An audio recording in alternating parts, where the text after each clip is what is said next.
नमस्कार दोस्तों, स्वागत है आप सभी का मेरे YouTube चैनल पर। मैं विपुल आपका दोस्त एक बार फिर से आपके बीच एक नई वीडियो के साथ एक बार फिर से जुड़ चुका हूं। और आज बात करेंगे इस वीडियो में आर्टिकलशिप के बारे में। देखिए, एक सीए जर्नी का सबसे बेहतरीन कह सकते हैं, या सबसे स्ट्रगलिंग कह सकते हैं, या सबसे मुश्किल, या कुछ भी कह लो यार। एक ऐसा फेज जो आपको करना पड़ता है, जो आपको गुजरना पड़ता है, और शायद सबसे इंपॉर्टेंट फेज भी आप कह सकते हैं आपकी जर्नी का, वो है आर्टिकलशिप। देखिए, आर्टिकलशिप आपको करनी होती है, पहले करनी होती थी। आप इंटर का एक ग्रुप क्लियर कर सकते हैं, उसके बाद भी कर सकते थे, या फिर आप कर सकते थे आप दोनों ग्रुप क्लियर करके। लेकिन अब जो नए नए जो न्यू स्कीम आई है उसके अंदर तो आपको पहले इंटर क्लियर करना है, चाहे आप डायरेक्ट एंट्री स्टूडेंट है, चाहे फिर आप इंटर के स्टूडेंट्स हैं, या कोई भी मतलब किसी भी रूट से आने वाले स्टूडेंट्स हैं। अगर आप सीए कर रहे हैं, आर्टिकलशिप करने के लिए आपको दोनों ग्रुप क्लियर करना मैंडेटरी हो चुका है इंटर के।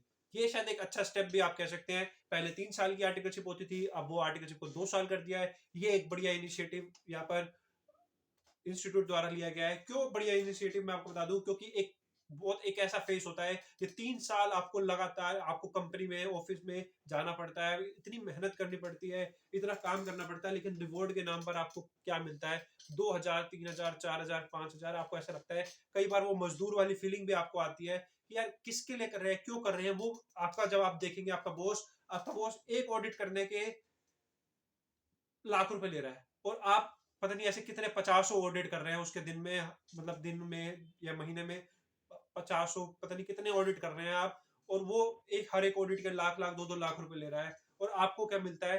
एट द एंड आपको मिलता है 2,000 रुपए का स्टाइपेंड, 3,000 का स्टाइपेंड, 4,000 का स्टाइपेंड। ये है आर्टिकलशिप का सबसे बड़ा दुख। और साथ के साथ एक आर्टिकलशिप के साथ साथ आपको पढ़ाई को मैनेज करना, ये एक बहुत बड़ा चैलेंज है, जो सबसे बड़ा चैलेंज मेरे को लगता है ये जर्नी में। क्योंकि कोचिंग्स कंप्लीट करना, फिर आपको पेपर की तैयारी करना, फाइनल की कोचिंग्स यार 400-400 घंटे की क्लासेस हैं, वो उसका टाइम मैनेज करना, सब चीजें मैनेज करना, बहुत ज्यादा मतलब कंसिस्टेंसी, ये सब बहुत जरूरत पड़ती है यहाँ पर आर्टिकलशिप के साथ। कभी कभी ऑफिस को से आपको रात को 10-10, 11-11, 12-12, एक भी बज सकती है। उस फेज में अपनी स्टडीज को मैनेज करना, देखिए नॉर्मल डेज में तो मैनेज हो जाएगा, आपने बना लिया, 6 बजे आप ऑफिस से आए, उसके बाद आपने 4-6 घंटे पढ़ लिए।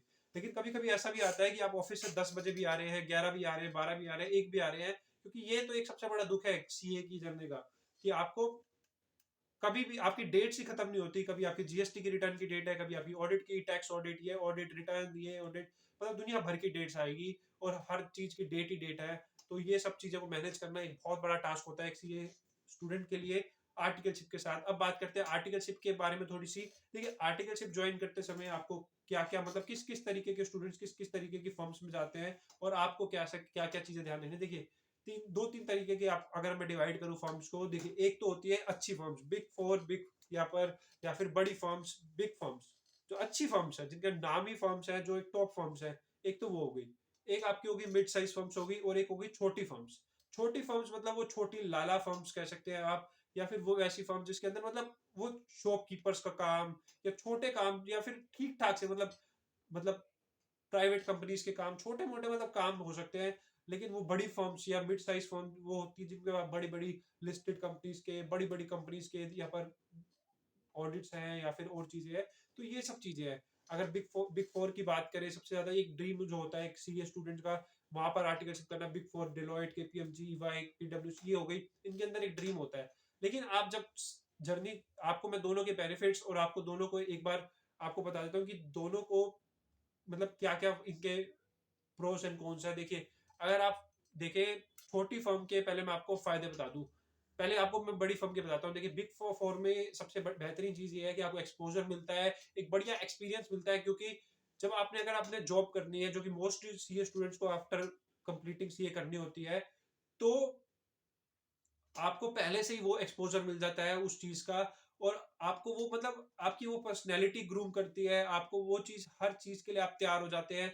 और उससे बेहतर अपॉर्चुनिटी नहीं मिलती। जब आप वहां से आर्टिकलशिप क्लियर करके जाते हैं, तो आपको एक अच्छी अपॉर्चुनिटीज मिलती है एज कम्पेयर टू वो स्टूडेंट्स जो कि मिड साइज फर्म से करते हैं। लेकिन बिग फोर के साथ एक थोड़ी सी दिक्कत मेरे को जो सुनने में आया, क्योंकि मैंने तो करी नहीं, तो जो मेरे दोस्त बताते हैं उनका क्या है कि पढ़ाई मैनेज करना थोड़ी दिक्कत आ सकती है, हेक्टिक हो जाता है कई बार। ऑफिस जाना, काफी सारी डेडलाइंस, काफी सारे आपके पास जिम्मेवारियां होती है, आपको आउटसाइड ऑडिट के लिए जाना पड़ता है, कहीं से कहीं कुछ भी, मतलब आपको हर चीज करनी पड़ती है। लेकिन एक चीज जो इनका ड्रॉबैक मेरे को लगता है, या फिर मोस्टली स्टूडेंट्स को लगता है कि क्या है कि आपको 12th की मतलब आप जब आप सीए के आप इंटर क्लियर करते हैं, तब आपको बहुत सारे स्टूडेंट्स को क्लियर नहीं होता कि कौन सा डोमेन चूज करना है, कौन सी जगह किस उसमें जाना है, या डायरेक्ट टैक्स में, ऑडिट में, किस में, मतलब आपने statutory audit, internal audit, forensic audit, या दुनिया भर की चीजें हैं, किसके अंदर आपको आर्टिकलशिप करनी है वो नहीं पता होता। और फिर आप एक तुक्का मारकर, या फिर अपने सीनियर का फीडबैक लेकर, या फिर क्योंकि उस टाइम तक आपने मोस्टली बहुत सारे सब्जेक्ट्स पढ़े नहीं होते जिसके अंदर आप आर्टिकलशिप करने वाले होते हो, क्योंकि फाइनल में वो असली चीज आपको पता चलती है कि क्या चीज है वो। तो ये गलती एक स्टूडेंट मतलब स्टूडेंट को एक ये फेस करना पड़ता है। फिर वो गेस्ट वर्क पे या फिर अपने फीडबैक के बेसिस के ऊपर अपनी आर्टिकलशिप ज्वाइन करते हैं, और जिनका अच्छा चला जाता है वो तो बढ़िया ही है, लेकिन जिनका मतलब थोड़ी सी दिक्कत ये आ जाती है कि बाद में फिर देखिए जिंदगी मौका जरूर देती है। आप जरूर अपनी प्रोफाइल चेंज कर सकते हैं, 3 साल स्टैट्यूटरी ऑडिट में आप ऑडिट करके आप किसी और फील्ड में आगे जाकर आप जॉब कर सकते हैं, वो कोई मतलब स्ट्रगल नहीं है, लेकिन फिर भी एक थोड़ी सी दिक्कत आती है स्विच करने में। लेकिन अगर आप बात करें स्मॉल फर्म्स की या मिड साइज फर्म्स की, मैं आपको बता दूं वहां पर क्या नुकसान है और फायदे हैं। देखिए नुकसान ये है कि अगर आप जॉब करने जाएंगे तो आपको प्रेफरेंस कम मिलेगी एज कम्पेयर टू वो स्टूडेंट्स जो मतलब बिग फोर या अच्छी कंपनी से आर्टिकलशिप करके गए हैं। प्रेफरेंस नहीं मिलेगी, वो पर्सनैलिटी ग्रूम नहीं होगी आपकी जो एक बिग फोर या अच्छी बड़ी फर्म्स में होगी, वो एक छोटी फर्म में नहीं होगी, वो पर्सनैलिटी ग्रूम नहीं होगी। लेकिन क्या हो सकता है, क्या एक अच्छे बेनिफिट्स आपको आप उठा सकते हैं, या क्या बेनिफिट्स है छोटी फर्म से आर्टिकलशिप करने के, मैंने करी है वो मैं आपको एक्सपीरियंस बता दूं। देखिए अगर आपको क्लियरिटी नहीं है कि आपको किधर जाना है, तो एक छोटी फर्म आपको वो ऑप्शंस प्रोवाइड करती है कि आपको किधर किधर जाना है, मतलब सारे ऑप्शंस आपके लिए खोल देती है। आप हर तरीके का काम करते हैं, आप रिटर्न भी फाइल कर रहे हैं, आप ऑडिट भी कर रहे हैं, जीएसटी ऑडिट कर रहे हैं, टैक्स ऑडिट कर रहे हैं, आप स्टैट्यूटरी ऑडिट के लिए जा रहे हैं, आप इंटरनल ऑडिट कर रहे हैं, हर चीज हर तरीके का आरओसी का काम कर रहे हैं, मतलब आप हर चीज करते हैं।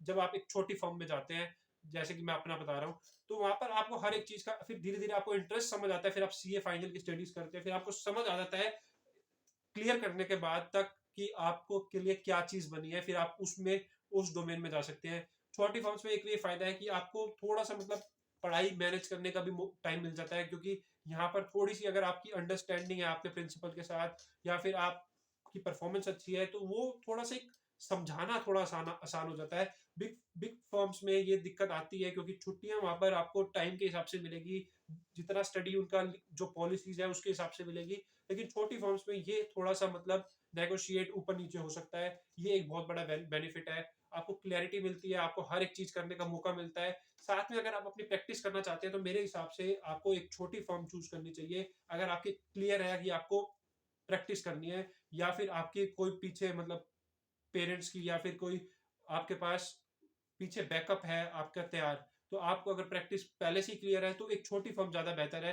क्योंकि एक तरफ आप बड़ी फर्म्स में एक दिशा में जाते हैं आप, फिर आपको उसी दिशा में चलना पड़ता है, लेकिन आप छोटी फर्म्स में क्या है, आप किधर भी जा सकते हैं, आप आपके पास यहाँ पर हर चीज मिलती है आपको, उसमें से आपको फिर उसको फेस कर कर फिर उसमें से एक चूज करने को आपको मिलता है। तो ये एक मैंने आपको थोड़ा सा डिफ्रेंशिएट किया दोनों आर्टिकलशिप में, बड़ी फर्म्स और छोटी फर्म्स में। आप अपनी सिचुएशन के हिसाब से, क्योंकि हर स्टूडेंट की एक अपनी अपनी सिचुएशंस हैं, तो हर को अलग अलग तरीके से चूज करना पड़ता है। आपसे बस इसी तरीके से नई नई वीडियोस के साथ आपका भी दोस्त बिल्कुल आपके बीच जुड़ता रहेगा। बस अपना प्यार देते रहे, लाइक करें, शेयर करें, सब्सक्राइब करें मेरे यूट्यूब चैनल को। अभी के लिए आपसे अलविदा चाहूंगा, अभी के लिए tata bye bye, see you, मिलता रहूंगा। सब्सक्राइब करना ना भूलें, टेलीग्राम ज्वाइन करें, कोई दिक्कत आए व्हाट्सएप करें, कमेंट करें। अभी के लिए अलविदा चाहूंगा, tata bye bye, see you, bye bye.